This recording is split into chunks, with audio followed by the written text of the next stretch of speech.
alhamdulillahi rabbil alamin.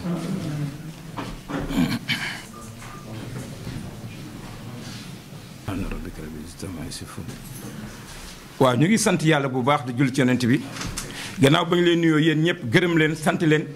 ci seen teewaay parce que ñëpp xam nañ ni jamono ji ni mu mel ngeen bàyyi lépp ñëw toog uniquement pour ànd ak syndicat national des photographes professionnels du Sénégal cellule section Dakar bi nga xam ne dafa composé cellule Pikine cellule Guédiawaye cellule Kër Massar cellule Yëmbal cellule Parcelles Assainies cellule Yoff cellule Grand Yoff ak Dakar Ville ñooñu ñoo toog tey jii bëgg a def point de presse ndax lan ndax li nga xam ni moo rëmbee àdduna bi Covid 19 bi ku mu gën a mën a dara rek li mu photographe yi gën a sonal ak caméraman yi ndax le 14 mars le président de la République wax ni manifestation dootul amati te ñun ñëpp xam ne ñun ci manifestation la ñuy dundee kon tey bu nee manifestation du am mooy dem ngeen toog gis ngeen appareil yaa ngi nii sont en berne depuis le 14 mars ba léegi liggéeyuñu ci fenn te dañu yor jabar dañu yor ay njaboot tey école baa nga ubbi le 2 suñu doom yi nga xam dañ leen doon fayal mais nun la leen di fayale mooy ñaar ñetteel bi loi am na ñi nga xam ne dañoo loué dañu war a fay ay loyer te borom kër gi dafay soxla loyer loolu lépp dal suñu kaw ñu wax nag état bi foog nga bàyyi ñu xel ndax ñun syndicat national des photographes du Sénégal li njëkk a dal suñu kaw mooy portable yi ba portable yi développé loo daan def ci photo du doo ko defati ñuy jooy portable yi pareegu ñu lii ñëw ni këpp suñu kaw mais kon ku ñu war a jàppale ñun la ñu war a jàppale ñun nag dañu nekk en règle vis-à-vis de l'État ndax ñun xaaruñu état ba ñu créé syndicat bi en 90 am récépissé le 10 août 1990 numéro 140 la ñu jóg xool fan la ñu bokk ñii ni culture ñii ni communication ñii ni artisanat ñu dem communication muy les photographes de presse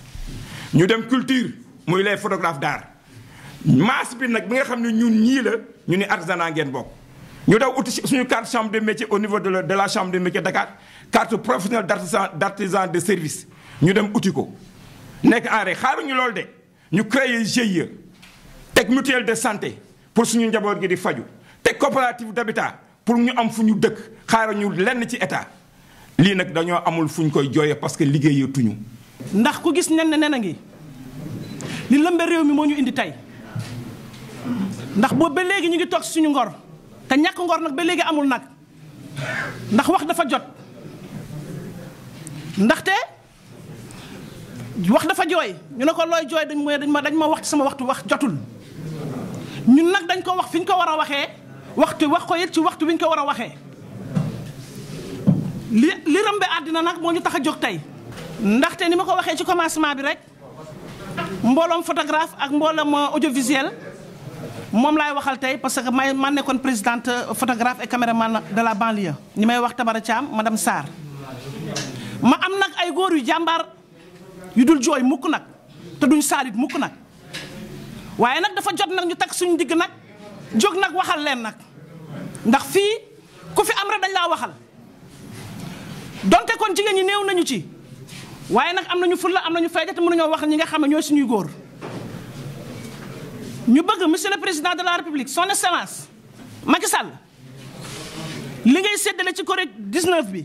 gis nañ ko rafetul nañ ko mi ngi wàcc waaye egseegul ci ñun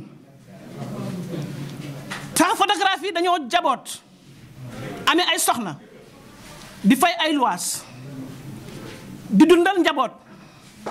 di dundal ñu bokkul sax ñi nga xam ne ñoom ñooy seeni doom wala seeni soxna yaatu na lool seeni njaboot ñu bëgg ndimbal mi nga xam ne yaa ngi ko wàccee fii ci réew mi gisaguñ ci dara ni ko sama confrère waxee léegi Cheikh Cissé nee na artisan lañ bokk ñuy interpellé Maguette Mbaw ndax fu ne jaar nañ fa ak yow ndax sama kanam yi du gan ci yow Géejawaay defal naa la fa lu nekk pour nga falu kon rek waay Mbaw taxawal ci ñun nag jot na ndax lu jot na gannaaw dee balaa ñoo xaddi te jullit du xaddi dañoo bëgg nga teral ñu ndax dañ laa teraloon asgor saa boo ko teralee rek teral nga ko waaye soo ko ñàkkee teral rek yaa ko toxal ñu bëgg monsieur le monsieur le président Macky Sall son excellence soo ñu dimbalee dañu jël ndax jot na lool sax lool ndaxte da ngaa téye liggéey boo xam ne ñun moom lañ doon dundee comme ni ko sama confrère waxee léegi dañ daan dimbale suñu bopp te kenn daawuñu ci fekk waaye fi ñu toll nii nag comme liggéeyatuñu nag ndimbal boobu mëntu la am musu ñoo yuuxu te duñu yuuxu mukk nag mais ndimbal la ñuy laaj comme ñëpp appareil yaa ngi nii tëdd di nelaw te kenn ku nekk xam na ne photographe ak caméraman ci cérémonie lay dund lu mel ni takk lu mel ni ngénte lu mel ni conférence ak leneen bu ñu dakkalee loolu yëpp ñun lu ñuy def beneen affaire tamit boo xamee dinaa ko wax ndaxte bu ñu waxee secteur informel rek dañuy laalaale les laborantins ndax laborantins yi yaakaar na ni ñun ñoo leen di dundal comme ñoo leen di dundal nag su ndimbal li ñëwee ci photographie rek ñoom dinañ ci jot du ma ko sax détail buy egsi si ñun rek ñoom it dinañ ci jot ndax yaa ngi wax ne da ngay fayal courant kon ñoom tamit soxla nañu ko soxla nañu tamit luwaas ndax damay gàttal rek ndax bëgguma guddal moo tax nag ñuy laaj ñi nga xam ne ñoo ko moom lu waay moom laaj ko comme dañuy laaj li ñu moom rek waay jox ñu ko ndax saa boo ñu soxlaa ñu ngi nekk à ta disposition fii amul ku fi toog rek te amuloo carte vote amul kon si ñi la fal ci la ñu bokk kon waruñoo jooy ñu bëgg nag ndimbal li ñëw nag ni mu gën a gaawee ndax ba nga ne nañoo inscrire nañu photographie amul ko inscrire fii ñun ñëpp inscrire nañu suñu tur yaa nga fa suñu profession yaa nga fa suñu numéro téléphone yaa nga fa suñu signature yaa nga fa te loolu nga laajoon te matal nañu ko kon yow tamit ñu ngi lay laaj nga matal li nga xam ne ñun tamit moom la ñu bëgg. Bon, le syndicat national des photographes du Sénégal est reconnu depuis 1990 avec son récépissé numéro 10/90. On a été reconnu par le ministère de l'Intérieur. Donc nous sommes reconnus d'une manière légale. Présentement, nous avons de sérieux problèmes avec la Covid-19. Bon, je dis bien la Covid parce que les gens ont dit qu'on ne dit pas le Covid. C'est pourquoi je dis la Covid. Par rapport à ça, le secteur de la photographie est devenu l'un des secteurs les plus touchés par cette crise. L'interdiction des regroupements et la rareté des événements nous a menés vers la pauvreté notoire. Cette situation causée par les mesures restrictives imposées par les autorités. Nous sommes bloqués et la situation est très compliquée. On a épuisé nos réserves qui nous permet de survivre les 2 mois passés. On puisait sur nos réserves l'argent qu'on gardait dans les cérémonies pour continuer à subventionner nos familles. Mais présentement, vous savez, la plupart des photographes sont des jeunes. D'aucuns ont même perdu leur femme à cause de ça, parce qu'ils ne parviennent plus à donner leurs dépenses quotidiennes. Par rapport à ça, nous disons qu'on ne sait si on aura un accompagnement de l'État qui a annoncé 1000 milliards pour aider les acteurs. Nous sommes à l'attente de cela. Ceci est dû à une chose qu'on ne peut pas expliquer, peut-être. Mais présentement, nous, photographes, nous sommes très fatigués. Des travailleurs. Et un travailleur doit être accompagné par son président. Par rapport à ça, nous demandons un soutien notoire auprès de la Chambre de métier, dont nous sommes le 2e vice-président de la Chambre de métier. Donc, nous avons une autonomie par rapport à ça. Ce qu'il faut savoir de plus, c'est que plus de 90% du secteur informel est affecté par cette crise. Plus de la moitié des photographes, comme je le disais d'avant, ce sont des jeunes photographes qui veulent qu'on les soutienne. Vraiment, nous sommes à l'attente pour ne pas tirer à longueur. Tout le monde sait qu'aujourd'hui, les laborantins qui recevaient les photographes, ils faisaient leurs travaux dans les labos,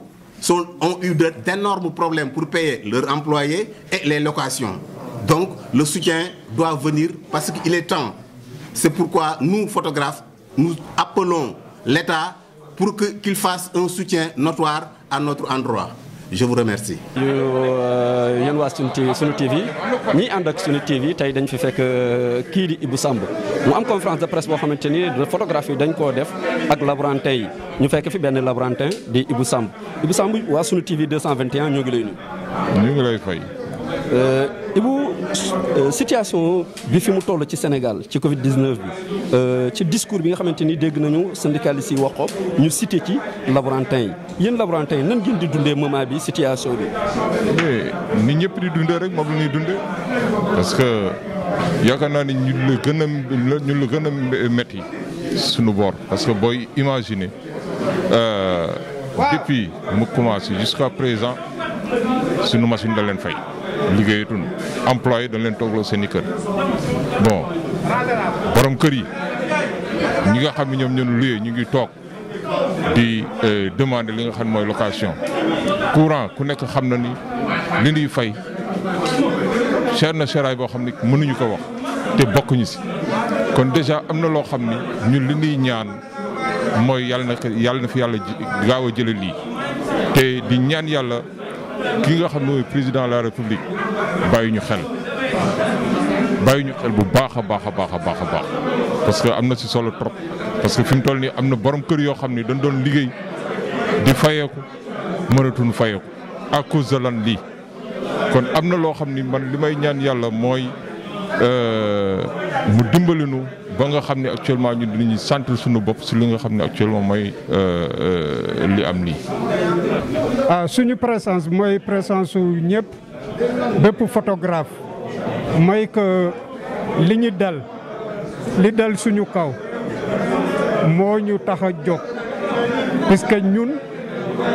kenn boolewuñu si lenn ñun photographe yi kenn boolewuñu si dara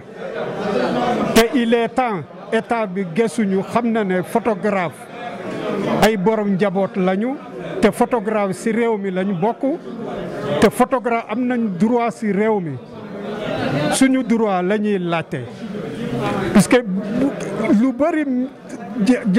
jàll na fii kenn du si boolee photographe même bu ñuy lim télé yi kenn du si tudd photographe te li fi nekk si photographe si Sénégal kenn mënu la wax nu ñu toll ñi yore ay njaboot yore ay jabar yore ay njaboot di dundal ay njaboot di soutenir ay njaboot. sant di leen gërëm surtout yéen waa télé bi ngeen def déplacement def dérangement ñëw teew ci sunu bis bi parce que bu leen neexoon du ngeen ñëw situation bi ni mu demee nii Sénégal impact bi dafa laal photographie ñun Yeumbeul comme ni ma koy waxee rek chaque fois ñun association lañu tey boo xam ne nii organisé wu nañu depuis 2012 ñi ngi ak suñu récépissé ñi ngi ak suñu carte association bi affaire bi amee impact bi mu laal ñu dajale nañu 213 photographes yi yoo xam ne nii dañu adhéré ci association bi. toog nañu waxtaan nañu bind nañu ay lettre bi da nga gis ni ministère des budgets la waroon dem bind nañu ay lettre yu bëri sunu borom nag dafa dogal tey Pikine Guédiawaye comme Grand Zap syndicat bi mu yore mu organiser ñun si lañ bokk lu mu mës a woote dañuy ñëw moo waral tey sunu teewaay fii at li nga xam ni daf ñu dal si Sénégal yëpp ñu ànd ak ñun ñëpp tamit comme le photographe kenn liggéeyatul 3 mois ñi ngi nii toog reportage amatul dara amatul looloo taxoon tey ñu ñëw teew ci bis bi présenté suñu bopp teewal fi nag bépp photographe bu nekk Yeumbeul te bokk ci association des photographes et caméramans de Yeumbeul et l'environnement man Mamadou Niang quoi di Thomas. ok parce que bi ma duggee ci photo léegi c'est la première fois tey ma toog ak syndicaliste bi pour mën a dégg tey seen kàddu di grand Cissé di Zak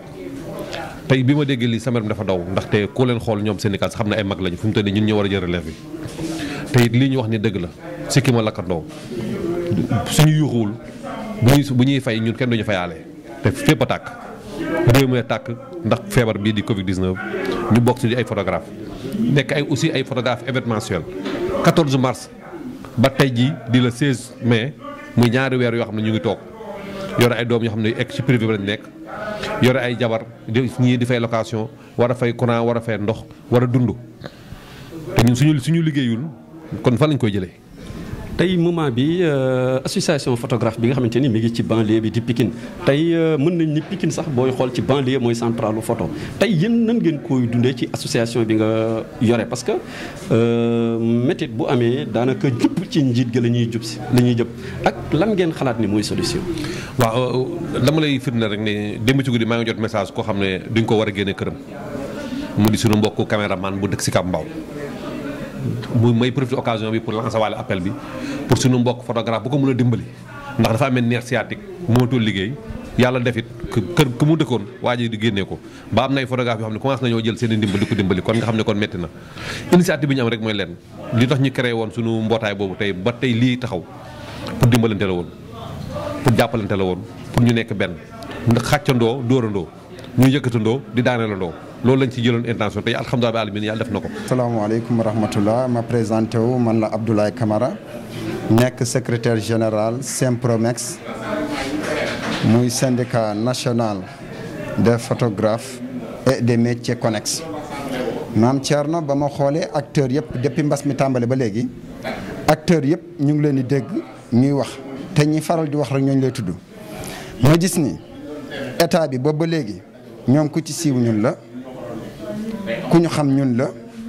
ba ci Macky Sall buy def discours ci kanamu caméra bi muy taxaw ñun la caméraman ay nekk ci ginnaaw du coup te duñu tudd ci lenn boolewuñu ci lenn ma déglu Sénégal bu ma jàppee rajo la télévision gis ñëpp di wax ba mu des photographie ma toog xalaat am une première idée woo Zap le secrétaire général Sempro ne ko dañoo war a def acte mu ne ma wax naa ci benn kii ma ne ko loolu doyul dinaa indi sunu presse en ligne mais bu ma gisee presse en ligne bi doyul ma ne il faut que ñu yaatal ko def ko ci médias yu mag yi ñëpp dégg mu am visibilité parce que Sénégal gi ñu nekk boo dul wax kenn du la faale. ba tax na loolu laa xalaate initiative bi waxtaan ceeg samay kilifa yi mu mel ni yéen ñi nga xam ne yéen a ñu jiitu ci mbir mi ngeen rafetlu ko ñu woote réunion d'urgence ñu coordonné ko ba tey loolu moom moo indi réussite bi nga xamante ne bi moom lañ ci am te am nañ yaakaar ni kilifa yi dinañu dégg te bu ñu déggee saafara dina ci topp. conférence de presse bi nga xamante ni métit bi dal ci kaw photographie nga taxawal fii waaye Géejawaay tey ban yëg-yëg nga am ci ànd bi photo association yëpp ànd tey. waaw salaamaaleykum suñu TV 221 ak ñëpp ñi ñi seetaan di nuyu photographe aussi yi ñu fi fekkoon ànd bi ñu ànd ni rafetlu ko rek la ñuy def rafetlu nañ ko ci boolem ndax mbooloo mooy doole donc ku ne xam na ni feebar bi mu ñëwee mën naa ne si ñim gën a sonal ñun ci leen bokk parce que du ma ne ñun rek la sonal mais si ñim gën a sonal si ñun ci leen bokk parce que boo xoolee photographe ak caméraman ñoom si cérémonie la ñuy yëngatu te depuis lors cérémonie amatul. ñun ngénte mariage yeneen cérémonie te loolu yëpp amul donc kon ñaari weer a ngi nit ñi liggéeyuñ te ñëpp ay père de famille lañ yor njaboot yor famille bu yaatu donc sutura yàlla rek la ñuy dundee quoi wax dëgg yàlla. waaw suñu association boobu ni nga koy dundee comme loolu ñu wax léegi laa ko dégg nii mais nag ñun yàlla daf ñu dimbali woon ñun dañoo organiser wu woon avant donte affaire bi mu ñëwee bett na ñëpp doole ji bëriwul daf ñu bett ñëpp lu bett. parce que nekkul lu kenn waajoon mais nag ñun dañoo organiser woon daan nañ def chaque mois mais fi mu ñu fekk moom baaxul fi mu ñu fekk baaxul bon ñu ngi ñaan état bi mu ñëw jàppale ñu ñëw taxaw photographe ak caméraman yëpp yi nekk ci Sénégal ak àdduna bi donc ñun loolu appel boobu la ñu am pour lancer ko wax dëgg yàlla liggéeyatul te ñun ñëpp ay borom kër leen comme président moom moo yor Sénégal moom moo njaboote ñëpp. ñu ngi koy ñaan di ko def appel pour mu ñëw soutenir ñu ñëw jàppale ñu taxawuñu donc li ñuy dégg yëpp bon nit ñi nan bàyyi xel gis nga yi ñuy dégg yëpp président day def lii ñun ñooy véhiculer message yi bu dee image ñoo koy wane bu dee photo ñoo koy wane donc kon ñun am nañ ci rôle bu yaatu sànq maa ngi dégg ci salle bi am ku poser question ne ñun ban kii lan def ci feebar bi ban approche lan ci def ba lan lañ ci def mais liñ ci def yaatu na parce que ñun ñooy véhiculer chaque jour message ñun ñooy fexe nit ñi ñu aaru di dugg ci secteurs yi di xool nit ñi li leen soxal ñu koy génne ñun la donc kon ñun am nañ liggéey bu yaatu buñ ciy def waaw tooguñu rek di wax peut-être tey dafa jot pour ñu wax mais wax dëgg yàlla daal sonn nañ bëgg nañ nit ñi jàppale ñu état bi jàppale ñu taxawuñu daal. daa am benn baat bu olof daan wax ne ndimbal na ko fekk ci loxol borom donte ni état dimbali wuñu mais am na benn solidarité boo xamante ni dañu daan gis association yi di ko def ñu gis que ni association yi daa ngeen taxawal solidarité bu bis bu kor yi jubee ngeen xool nan ngeen di def ci seen biir comme état boolewu leen ci dara ngeen jéem a xool yéen it nan ngeen di boole seen dara ci dara tey nag fekk nañ ci concert ci situation bu doy waar ndax bu njëkk ñoo ngi daan fortaatu waaye tey kenn fortaatootul léegi yéen lan ngeen xalaat ci mbooloo mi ngeen jiite ci kori gii ñu jub si ndax ku ci nekk war ngaa am loo xamante ni war nga koo teg ci sa loxo njaboot. waaw comme ni nga waxee rek état boolewuñu ci dara amaana xëy na dégguñu woon wala yëguñu woon mais état na xam ni ñun photographe yi ñu organiser wu leen nekk ay association am ay këyit am ay récépissé am lépp bokk ci Sénégal bokk ci développement wu dëkk bi xam nga loolu ñu daan def chaque Korité ñu ngi koy waajal nii ñu daan nañ ko def avant lii te dañ koy fas yéene def même après waaw day continuer léegi nag même def boobu ñu koy def aussi ñu ngi siy laaj état ak bonne volonté yëpp ñëpp ñu ñëw jàpp si taxaw pour loolu gën a mën a jëmmal parce que xaaruñu kenn si lenn moom mais nag dañoo bokk si dëkk bi bokk si réew mi suñu loxo jotul suñuy ginnaaw donc kon foog ñu laaj ndimbal quoi mais wax dëgg yàlla photographe yaakaar naa kenn mësu leen dégg si leen parce que dañ daan xëy dem liggéey kon tey suñu leen déggee rek na xam ni dara la quoi mais mësuñoo taxaw fenn di revendiquer leen ku nekk si ñun ñi bu xëyee day gàddu matériel am dem utilum di jox njabootam si loolu dong la ñuy yëngatu kese mais tey kon suñu wootee rek donc si gima lakkandoo rek te ñu bokk si ñi si gën a xëmle loolu la quoi. message ban ngay lancé ci ànd bi bloc bi am tey. waa ànd bi bon maa ngay rafetlu mais bu mu yem si wax kese wala si tey kese wala ñi nekk si kanam ñu gis leen tey suba duñ leen gis loolu moom foog ma jàllale ko lii nañ ko jëmmal mu taxaw continuer waaw secteur bu ne ni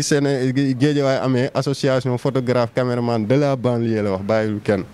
donc même boo ñëwul tënku si kooku yéen fi ngeen ne jéem leen organiser aussi am beneen association même bu ngeen ñëwul dugg parce que banlieue bi yëpp la mais amaana banlieue bi yaatu na ba nga xam ni ku dëkkee Yëmbal wala feneen ak feneen mënul di ñëw Guédiawaye donc ñooñu aussi nan organiser wu am donc Yëmbal am na association Parcelles yaakaar naa Pikine tamit maa ngi dégg donc yeneen secteurs yi aussi nan organiser wu ñun ñëpp association yooyu suñ organiser wu individuel après ñu organiser wu bokk benn groupement jëmmal bon mbooloo mooy doole daal maa ngi leen ciy woo ñoom ñëpp. looy ñaanal bépp mbooloo ñu fi teewal. waaw maa ngi ñaan ñëpp ku nekk rek jéego yi nga jug pour ñëw dox loo xam ni pour ñi ngi koy doxal amaana am na ñu toog seen kër ñun ñu ngi ñëw pour njariñ bu ñëwee daal waaw jaamu yàlla la mais ñaan yàlla jàmm. feebar bi aussi yàlla dindi ko ci réew mi dindi ko ci àdduna bi yëpp ñi ci feebar yàlla saafaraal leen ñu wér ñi ci faatu yàlla yërëm leen yàlla suturaal ñu yokkal ñu ay xéewal defu jàmm ci Sénégal ak àdduna bi. yàlla am na ko mën na ko sañ na ko yàlla nañ ko yàlla mottali mbas mi yàlla na ko fi yàlla jëlee yàlla na yàlla tàppe ci sunu xol ba lii ñu tàmbale yàlla nañ ci yàlla may ndam ci barkeb Seydina Muhammadu Rasulullah ci barke weer wu tedd wi. waaw salaamaaleykum maa leen nuyu di leen ziar di nuyu sunu TV 221 ñu ngi leen nuyu di leen ziar di rafetlu liggéey bi wax dëgg yàlla liggéey bi ni ngeen taxawoo liggéey bi rafet na trop waaw di nuyu seen téléspectateurs yëpp ak seen ñëpp nga xam ne ñu ngi leen suivre ñu ngi leen nuyu. jërëjëf Thierno ñu ngi lay nuyu di la ziar di wax rek ne laaj nga laaj bu am solo tey nii ñu def ba association yëpp daje du lu yomb ñun ñëpp ñu boole wu regroupé wu ci derrière le syndicat parce que ak nu mu munti demee moo na njabootee ñun les associations parce que nous sommes des membres bon dans le syndicat syndicat bi nag organiser lii tey ci li tax nag ñu organiser ko mooy mbas mi nga xam ne tey mooy Covid 19 bii nii moo waral lépp muy nag loo xam ne lii man dama gis ne bu mu yem ci rek lii tey parce que tamit comme ni nga ko waxee woon benn jour syndicat bi du mën a il est à terre mais jege na ko comme nag tey demaan nañ bëgg ko relancer waat occasion bi tey taxaw kon laaj na lii nii tey nga xam ne moom lañ def muy point de presse bii ñu def en tant que syndicaliste en tant que des photographes suñ paree mu am suivi man loolu rek laay wax daje bii daal yàlla bu mu nekk suñ mujjante daje lépp luñ ci bëgg aussi yàlla na ko suñu borom defal. maaleykum salaam. Amdi laa tudd Amdi Diop di caméraman photographe waaw mu mel ni tey da ngeen ma laaj di liggéey ci milieu photo te li nga xam ne tey moo xew ci àdduna bi defe naa mun la gën a lor ñun ñi nga xam ne tey ñooy liggéey ci secteur informel yi ci photo comme caméra cérémonie yi nga xam ne tey mooy dajaloo yi ñu arrêté ko mu mel ni tey ñun la gën a dal tey 2 mois sans travail 2 mois sans gi dugal dara sa biir gafa dafa metti ci ñoo xam ne njaboot nga tey bu ñu jëlee ci mbooloo mi defe naa ñi ci gën a doon xale ci laa bokk te damaa yor njaboot yor kër kon xam naa li ma wokk moo xuri grand yëpp mais nag dafa am loo xam ne tey dañuy lancer un appel au président gis nañ ñuy dem ministre bi di seeti ay yeneen secteur yi nga xam ne tey ñoo leen gën a soxla loolu ñoo leen gën a yittewoo li nga xam ne tey ñoo lañ leen di seeti danoo bëgg nag ñu xam ne ñun ci réew mi la ñu bokk te nous sommes les premiers concernés bu ñu naan concernés nous sommes les premiers concernés ci lii xew mbas mi xew tegu na ko président tegu na ko kenn xam nañ ne lu yàlla dogal la waaye nag bu ñu demee ba ciy génnee ay situation di ko joxe defe naa nous sommes les premiers yi nga xam ne tey ñoo ko war a njëkk a jot balaa kenn di ko jot parce que on a une association de presque de 200 personnes au niveau de Pikine association boobu ñëpp a ngi xëy di toog fu mu toll nii ñeneen ñi ñoo ngi xëy di taaba di liggéey leneen man mii di wax ak yow damaa jëndi moto fu mu toll nii cak-cak laay def te mag mënul cak-cak moo waral ñi tey lépp lu ñuy def président de la république monsieur Macky Sall yow la ñuy waxal di la ko liñ lay wax yow lañ koy laaj directement sa ministre yi nga xam ne ñoo ngi wër di laaj ñi nga xam ne tey ñoo loru ñun nous sommes les premiers nañ ñëw gis ñu def ak ñun lu ñu war a def ndax fu mu toll nii soxla nañ ko lool nag jaajëf maa ngi nuyu ñëpp di sant ñëpp. ñoo ngi gërëm nag sunu télé sunu TV bi nga xam ne tey moo jël initiative bi 221 moo jël initiative bi pour ñëw laaj ñu sunu kii ñoo ngi lay ñaanal jëm ca kanam jaajëf.